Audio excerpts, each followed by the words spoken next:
What's going on, paisanos? V here. So I was supposed to do 2 market watches yesterday, and I just got really busy. It was really beautiful outside, and I had an opportunity to clean my garage, and it was all filthy, and one thing leads to another. It's like 6 o'clock in the afternoon, and I wasn't going to do a video then. I was just too tired at that point. The market's still going crazy. We're still seeing buyouts. We're still seeing Yu-Gi-Oh players shift towards from one deck to another. We just had a ban list. We just had a YCS. We just had a new set drop. And we're expected to get Salaman grades. So obviously the market is going crazy. Everyone's currently putting their bets on what decks they want to play for the rest of the meta up until April. And everyone else is working towards Salaman grades. So they're putting their bets towards that. In this market watch, I'm going to go over a bunch of cards that are being bought out. A bunch of cards that might not see play, might be going down, and some cards that are going to be looking to go up in value. Guys, if you haven't subscribed already, please make sure to subscribe, hit the like button, and make sure to comment at the end of this video. I read one comment from every market watch previously on the current market watch comment question of the day. So definitely stay tuned to the end of the video. I could be answering your comment, and if I don't, just comment down below. Also, if you're a Patreon, thank you. Appreciate you guys joining up in the Patreon squad. This is the last month. I'm changing up after this month, I'm changing my Patreons. I'll have another video update about that coming up soon as well. And I appreciate you guys just coming down, watching the videos, enjoying the market watches. I really do. I do this for fun. I really do enjoy doing this, and I really do like it when we have this interaction, this communication from me to you guys. Anyway, after the market watch, guys, El Shadow Construct Ultimate Rare. Didn't see no play at the YCS. In fact, Shadows didn't really see any play at all. We didn't see any in the top tables. We didn't hear about any really in the feature match. For the most part, nothing. But El Shadow Construct Ultimate Rare with a market price of $32. Looking over here, Unlimited Near Mint Unlimited Let You Play is $32, as you can see over here. Near Mint's gonna be about $34. As far as first editions, it's about $34 over here. Another first edition Light Play, $33. Just in case that one guy asks about the near mints, they're about 36s. So Shadow Construct is calming down from the hype, but it's still pretty high in its price point. Looking at regular Shadow Constructs, well, that might be a bit of a different story. Looking at Duelist Alliance Ultra Rare Shadow Constructs, they're about $12 as opposed to the $14 market price. Looking at 22 Megaton Shadow Constructs, they're actually stabilizing around 12, which is its current market price. Shadows haven't done nothing, and I think that they won't do anything, but the hype would sell on them. Now, as far as the next ban list, could we get 2 Shadow Constructs, 3 Shadow Constructs? Could it do anything? Well, it's to be, to be let on in the future. I think that with Shadow Construct coming even to 2, it might see more meta play. With 3, I think it definitely will see meta play. Kind of like what happened with Cosmos. There was a Cosmo build that was up in the top tables at the YCS this past weekend, just wrecking house. Amazing, and then it actually making the top tables. Looking at Altergeist, another deck that a lot of Yu-Gi-Oh players, especially at the YCS, are pulling away from. I still think Altergeist are amazing, and if you think this deck is dead, you are out of your mind. This is a crazy strong deck. It's stabilizing roughly around $9 to where its market price is roughly around 10. About 9.5 to be honest with you. As far as first edition multi-fakers, they're probably hitting near the $10 price point, which is the market price. Yeah, about $10 where its market price is over here.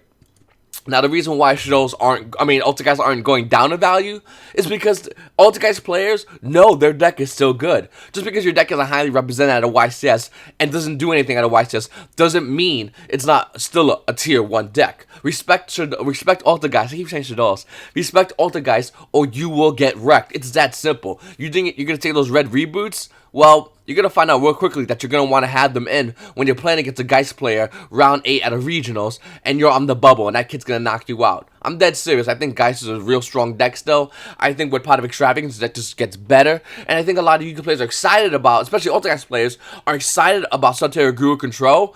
But Altergeist is still a good deck, and it's still going to see meta play.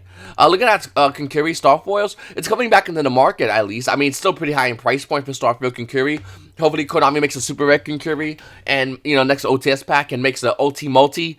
Oh, it'd be gorgeous for the next OTS pack to be great. And the rest of the Altergeists are fairly cheap, and that's the reason. And the reason why is because if you look at yesterday's market watch, we saw Infinite Permanence being a $95 card that you need 3 of to run in this deck.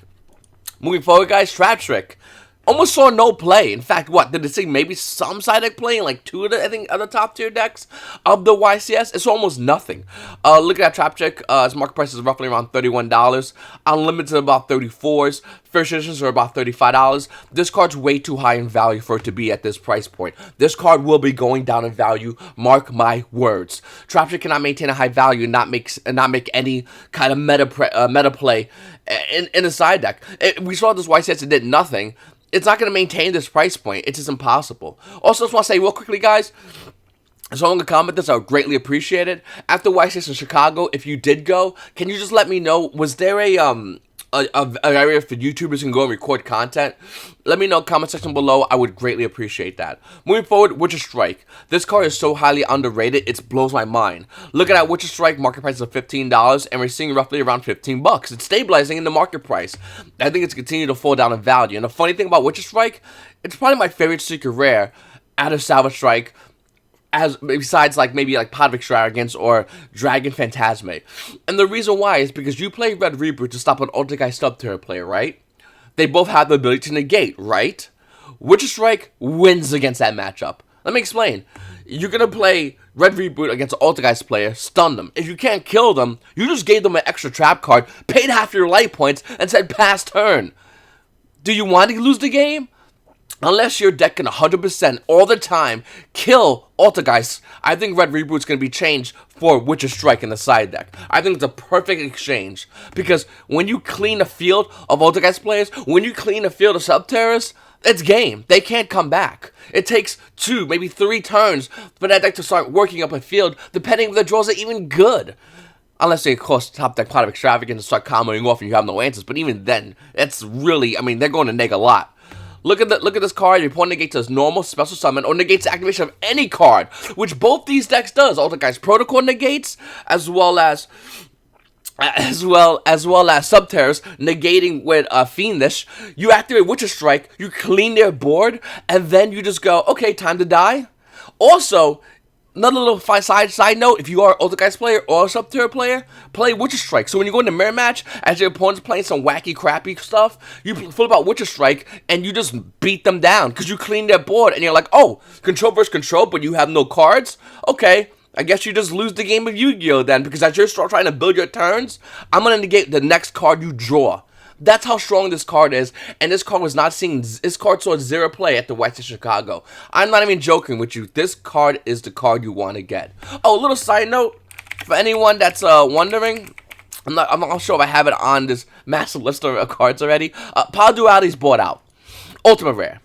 Thank you to everybody who bought Power Duality before I could buy my Power Duality. This is why I gotta watch what I say in these market watches. Because when I say a card, I'm like, man, I want to get Power Duality Ulti. I was just about to buy this card, like, yesterday. And then yesterday was $80. And now, look at the market price, where it was $50, but I was gonna drop 150 in my Power Dualities, because I didn't do it yet. $120 for Ulti Power Dualities. I gotta watch what I say in these market watches. I really do. Because, like, I want to get my... This is why people go, hey, V, tell me the card. Unless if it's a card I need, I'm going to get I'm going to get shipping tracking numbers, knowing that the thing left the destination before I talk about the next cards if I really want. That's what I got to do. I used to do it, and I stopped doing it, and it started screwing me up, and this is a big screw up on my part. Damn. Up next, Fantastical Dragon Phantasme. Now, here's the weird thing about this card. This card saw main deck play, saw side deck play. This card's play at 2, this card's play at 3. This card was all over. And for the most part, Yu-Gi-Oh! Players didn't know how to really handle this card. Some decks can handle it better than others. Other decks had it in the side deck to just leave it there in the side deck, where they kind of put it in every now and then. A $65 card you kind of have in. This card's price point was roughly around $50. Market price showing to be around $65, where it currently is at $65.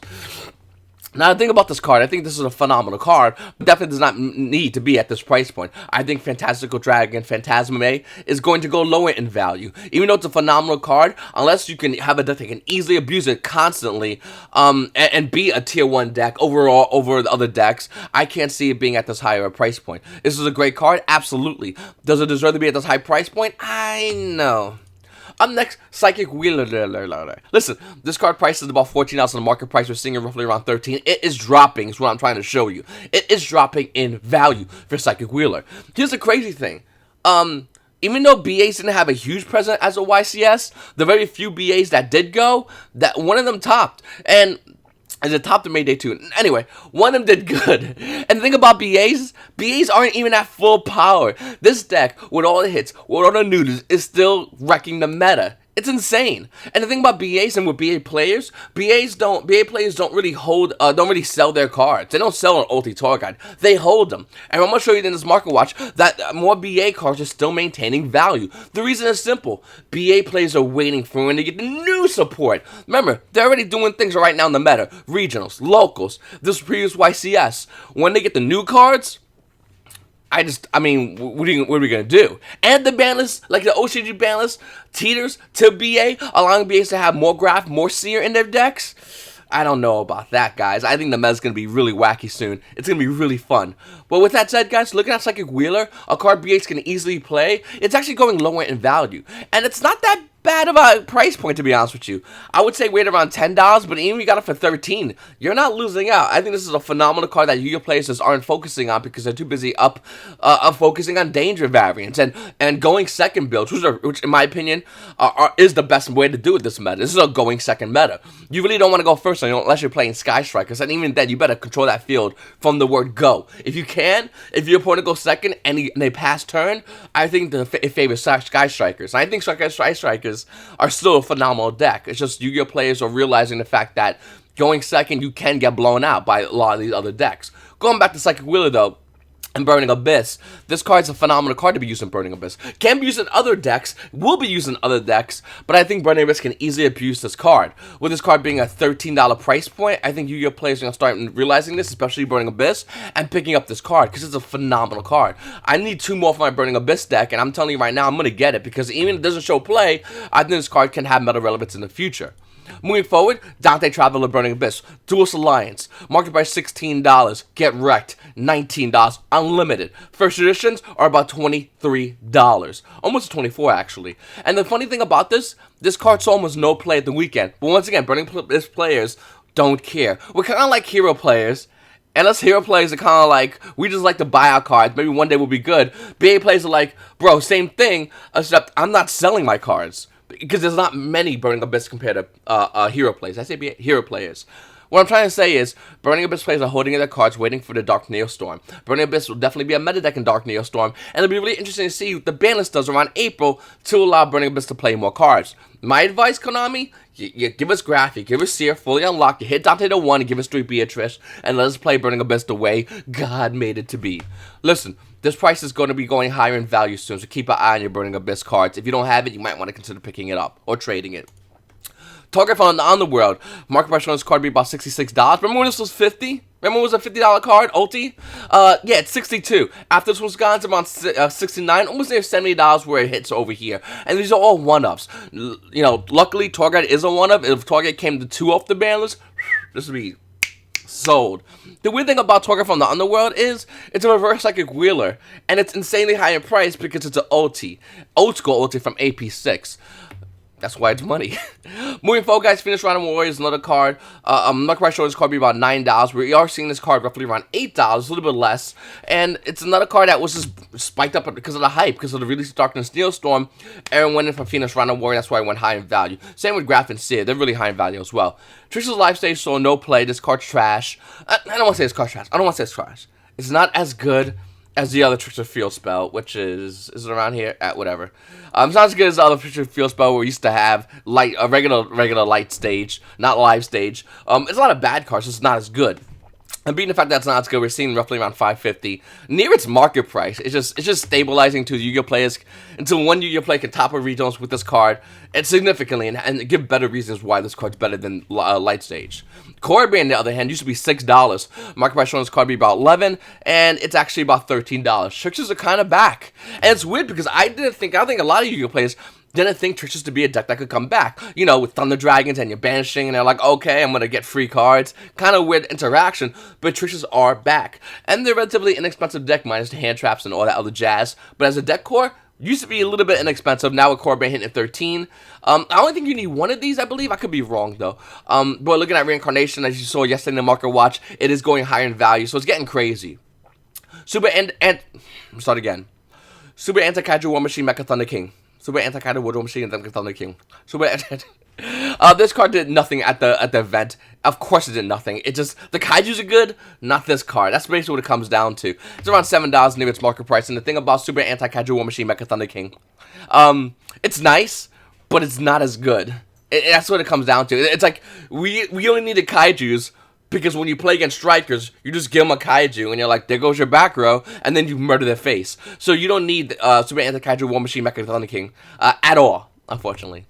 Super Anti-Kaiju War Machine Mecha Thunder King. Okay, up next, TG tried to launch it. You know, the funny thing about this is, when we knew this was coming out, we saw spikes in TG prices. I mean, all over the place. The market went crazy for TGs. This card gets released, does nothing. I mean, look, zero. Look at its market price is about $1.84. It's actually hitting around $1.45. It's about less than $2 as for this card. And to be honest with you, I would pick up two, 3 of these. Why not? It's cheap. It's a cheap cigarette from Savage Strike. If TGs do anything, it can't have the possibility of going up in value. It's so cheap, it's hard not to look at this card and go, sure, I'll pick up 3. You know what I'm saying? Like, that's the way I feel about this card. Up next, guys, Valkyries. Valkyries did nothing, as we all knew they were going to. Valkyrie Brynhilde, Ride of the Valkyries, Mission of the Time Gods, all these cards spiked up in value. And for the most part, have some pretty significant value still. The problem is they're doing nothing. In fact, this is only for collectors, and I think as time moves on, we would say it's only for collectors. Up next, Ghost Battle Haunted Mansion is going down in value. Market price showing to be about $49.51, roughly around $50. And we're seeing it all over the place for about 49s. I mean, you got to moderately played, but it's roughly around 49. Actually, it's kind of stabilizing. I was wrong. I thought it was less. Listen, this card's not worth it. Very few decks play this card that top the YCS. I am proving correctly by telling you this. And this card's getting a reprint. It's going to go down in value is what I'm trying to say. Not a bad Ghost Girl, just nowhere near as good as the other Ghost Girls. Also, with Call by the Grave out in 3, deck's ability to easily stop this, it's just not a big of a deal, I think, as it used to be. And I think as time goes on, this will be the most less played hand trap out of all the other ones. Ghost Ogre, Ghost Reaper, Ash Blossom, and Drone Lockbird.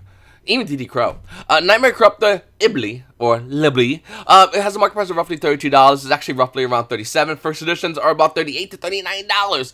Listen, this card did nothing at the YCS event. Sell yours as fast as possible. This card's trash, and probably going to be getting reprinted soon in Power Duelist come out this April. It's not needed. Get rid of it. Don't hold this card. It's a waste of money that it will be going down in value. Moving forward, guys, Show Brush Dragon was a card that didn't see much play at the YCS because everyone was using Kaijus, but it's definitely a card that Yu-Gi-Oh! Players were still playing in the extra deck due to the fact that if you didn't have a Kaiju and you could go into Triple Burst Dragon, you did that because you don't want Ray coming back and giving that Striker player extra card advantage. This is a phenomenal card against Strikers. The market price on this card be about $5, and it's actually roughly around $9. It's almost near $10 for this card. And I think every Yu-Gi-Oh! Player has one of these. This card went up to like $4 originally, and I think that's when every Yu-Gi-Oh! Player jumped on this. Eradicated Epidemic Virus. Saw some side deck play, but not enough for it to really make a big splash in the meta. I'm not sure if any decks mained it, but I know some decks definitely decided, and for the most part, only 1 or 2. It wasn't too crazy. Look at the market price being roughly around $27. Limited Light plays about 60s. For first editions, you're looking roughly around $74 for Eradicated Epidemic Virus. It's a phenomenal card, and I think that, once again, I don't want to preface this on everything, but every virus card in the game of Yu-Gi-Oh! Especially, we're going from the older ones, we're going to be moving forward soon, but Crush Card Virus, Deck Devastation Virus, now recently Eradicated Epidemic Virus, they're all money. There's multiple reprints of these, and I'm getting somewhere with this, please follow me on this one. There's multiple reprints, recently as a Legendary Collection Kaiba with the Ultra Rare, which is around $3, Super Rares, which is all over the place. There's multiple reprints of these, as you can see it, right? You do see this. We do know it's money. The Secret Rare, the original print, money, right? Looking at Crush Card Virus, I can show you the same thing. Looking at all the old virus cards, they are money. Well, there's another virus card that could be money. I haven't talked about it in a long while, and I legitimately forgot the name of the card already because it's been so long. Someone's probably yelling at the computer screen right now. Where is... Right, here he goes. There's an old card that could be worth money, and I'm trying to find it now. Hold on. I don't care. I'm doing this mid-market watch. I cares. I don't have... Oh, what am I doing? I can just sort by Secret Rare. Secret Rare. Don't tell nobody but the Secret Rare. It's the lowest of low. There it is. Full Force Virus. So, Full Force Virus. Looks familiar? Remember, Deck Devi, Crush Card, eradicate epidemic virus recently. Why not full force virus? I mentioned this a long time ago, and this card's about 46 cents. It's not a bad card. In fact, I think a lot of Yu-Gi-Oh players have overlooked this card too long and too much. And I've been talking about this card for a while. And if you ask how many I have, the answer is probably around 50 copies of Full Force Virus. I have a good amount of this card. And this is a great card. I think a lot of Yu-Gi-Oh players that have watched my older market watches know that I've talked about this card in mass. And a lot of Yu-Gi-Oh players, especially a lot of trolls, were laughing at me when it got reprinted as an ultra rare, as a common. And they're like, ah, V, that will show you. Okay, ultra rare and common, huh? I guess you got me. I mean, what card can go up in value even though it had an ultra rare and common price point? You burned me. Oh, wait a minute, that one. Look at that. That did it. That did it. Look at that crush card. Look at that deck Devi. Did the same thing. It just. Do you want to listen to me now, or do you want to spy the card when it's at a high price point? You can choose. I'm just letting you know what I'm doing, what I didn't, what's my mentality when looking at these virus cards. That's that simple. I don't want to. I'm not trying to gloat. I'm just trying to let you understand my mentality for going in and picking up a bunch of the Full Force Virus cards, which I ironically forgot about, but I was grabbing them all to the side the other day. Anyway, that's my mentality. I'm just grabbing, throwing to the side. Secret rare. Oh, a bunch of other print things. I guess there goes your price points, V. Yeah, really burned me. You really got me good. Can't wait till Full Force hits those numbers. And I'm holding about 50 of them. Moving forward, Eyes Rebellion Dragon got bought out. Of course it did. Pendulum's being both a cheap deck and a deck that can easily utilize Eyes Rebellion Dragon to bring out Kali Yuga. Can we just call it Knee-High Cal? Okay, anyway, it went a bit high in value for the Ultimate Rare First Editions. We still see it here for $10 above its $3 market price, and after that it's hitting $15, but this guy bought 4 most likely. You can still get the Secret Rares. They're really inexpensive right now. I recommend it. Buy it before it's sold out. 26 prices listed. There's the Megaton version, which is really cheap as well, and Starfire Rares, don't even look at that version. I would highly recommend you pick up the Clash of Rebellion version. Oh no, okay. I would highly recommend you pick up the Clash of Rebellion version because that's the best version after the Secret Rare version, Ultimate Rare version. Price point's roughly around $3 to $4.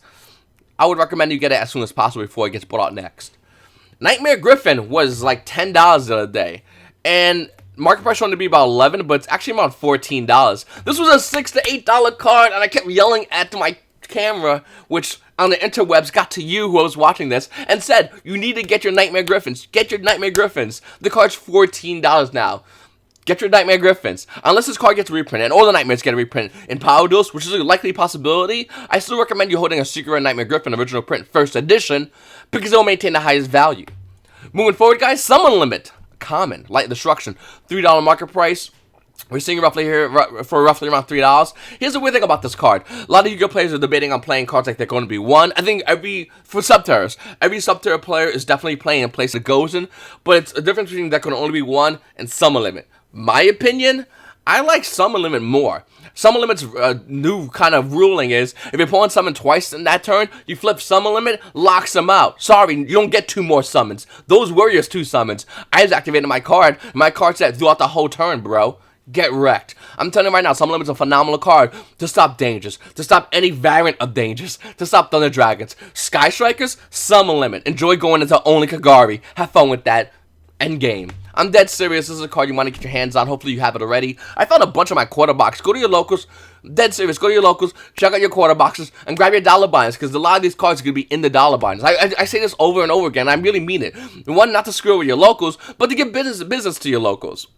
Most locals are Magic the Gathering, and if they make money with Yu-Gi-Oh cards, they're pretty happy. And in fact, the more they see sales for Yu-Gi-Oh, the more locals will teeter towards Yu-Gi-Oh, because they always want to teeter towards that demographic. So even though you're making a lot of money buying quarter card Summon Limits for $3, they're happy because they're making money, and they might focus on running more Yu-Gi-Oh events. I'm stone cold serious about this one, and stuttering evidently. Another thing too, if you guys don't know, the KONAMI judge system is in place. You can take the test right now for the judge test, rules comprehension, and demos. And you can run demos in your library. Seriously, check out the KONAMI webpage. I probably should talk about that in the beginning of Market Watch, but I'll do another time. Okay, Phantom Skyblast was used at this YCS. Secrets are used, and an Ultra Rares are probably the best ones to get. Ultra Rares currently right now are $6, under its $9 market price. Keep an eye out for this, because this is a good one. If you want the Secret Rares, they're going to run you around $9. You can also get the DT6 ones. Be careful about the DT6 ones, though, because DT6 is mass printed, so they'll stabilize at $4. And then you got commons. You might want to get commons from Power Code Link and OTS Pack 6. There's tons of them in the market. You can easily grab those as well. Hot Red Dragon Archfiend Abyss is a hot red piece of crap. I'm dead serious. This card's overpriced. Highly. Market price showing this card to be around $46, and we're seeing it over here around $60. After these two are gone, it's $80. Little fun fact, sell the Heart Red Dragon Archfiend Abyss. This card is trash. One deck, and only one deck, used this card, and to be honest with you, it wasn't even that good of a card for them to use. I'm dead serious. I think this is a trash card. Please get rid of it before it gets reprinted and or sees its play out of the meta. You will lose $60. Moving forward, Link Karibo, another card that, for the most part, isn't doing much. I mean, we'd throw a pot of extravagance. Link Karibo would be spiking high in value. And for the Ultra Rares, that stands true. Ultra Rares price is around $28. We're seeing around $34 for Link Karibo. As far as Link Karibo from the construction deck, it's a stabilizer around $5. So it's kind of true, but not heavily. If you're looking to play Pot of Extravagance and you're looking to play in a deck that runs Link Karibo, i.e. Altergeist, or any other variant for that matter, you're going to need to get multiples of these. And we're seeing that happen. Next, Shadow Beast. Now, we knew Astral Pack 6 Shadow Beast was going to get bought out, and we're seeing it here. Lightning Plates are on 7s, Unlimiteds are on 9s. It's really oddly priced with 12 price listings because there's not many. The market price is roughly around $8. Okay, that makes sense. Rare Shadow Beast 2015 Megatins are $6 for the rare Megatin ones. Duelist Alliance Shadow Beast, original print rares? Oh, you know, they're about $6. I don't think nobody saw this coming, but the fact this card's so highly in price is mind-blowing. Get rid of these as fast as possible, because these are worthless. These are worthless $6 rares. I'm not even joking. Get rid of these. These are super overpriced. It's just not worth it. Who's going to buy these? Whoever does buy these does not realize that it came out this version for an extra $1 or $2. It's dead serious. Get rid of these as fast as possible. Danger Jackalope is now of a market price of $26, and oh yeah, wait a minute, it's $45 for Danger Jackalope. This is so dumb in price. It's so stupid, the fact that this card is so high in price. The crazy thing about Danger Jackalope is the fact that this card is just hype price right now. Danger's a hype price. Let me show you something else. Dangerous Chupacabra, high price you want to ask? Of course it is. Market price showing this card to be about $5. We're seeing it roughly around $11, $12. First edition is roughly around $12 for Danger Jackalope. These cards are insanely high in price. I mean, look at the other ones. Again, Nessie. Nessie's $60. This is hype, by the way. $50 market price. We're seeing it roughly around $62. After that, it's around $63 for Danger Nessie. Bigfoot, you want to chime in? Do you even have value, Bigfoot, or no? Bigfoot's $18. It's $18. Bigfoot's crap anyway, let's be honest. Where's the other one? Okay, Shujinoko. Shujinoko card that everyone runs 2 to 3 of.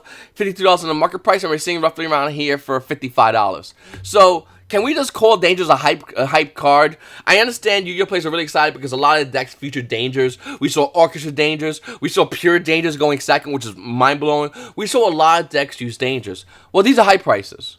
This is not the meta.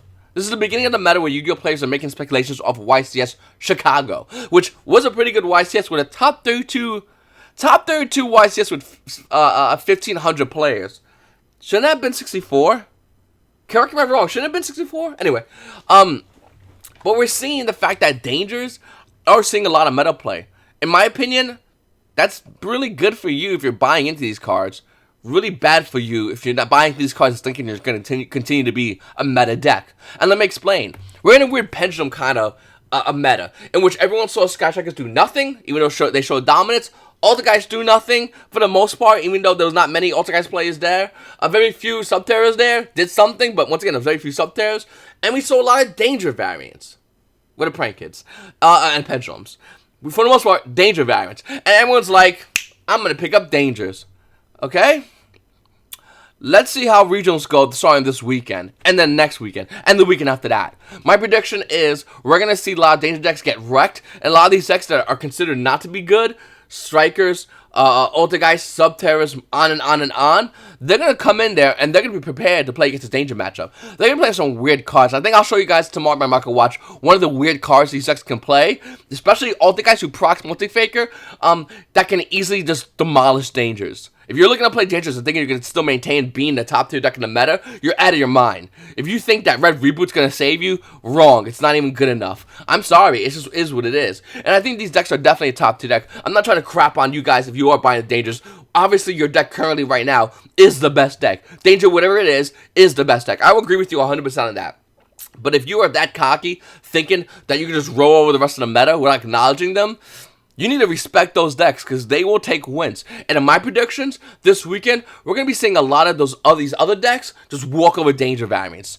I'm just saying what it is, guys, because and then the pendulum will swing this way, and then every one of these decks, Strikers, Altergeist, Subterrors, Pendulums, they're going to be like, I'm the big cock of the walk. Wrong. Because then we're going to see Danger players get back up, and it's going to be... So I think we're having a very healthy meta, but I think it's a meta where Yu-Gi-Oh players are not acknowledging both sides of the pendulum. And if you, as a deck builder out there, or as a competitive Yu-Gi-Oh player out there, if you're working on a meta, you have to focus on all these decks. Unfortunately, 15 cards on your side is not enough. And 40 card main, unless you want to break it, go on to 42, 43, sure, but if you want to hit like 50 or 60, which kills your ability to run a deck that's consistent, you are, for the most part, gotta choose one of these decks to let wreck you, and then focus on wrecking the other decks. That's the weird meta we're in right now. And good luck to everybody out there. That's serious. It's a really hard meta, but a really fun meta because it's a really diverse meta.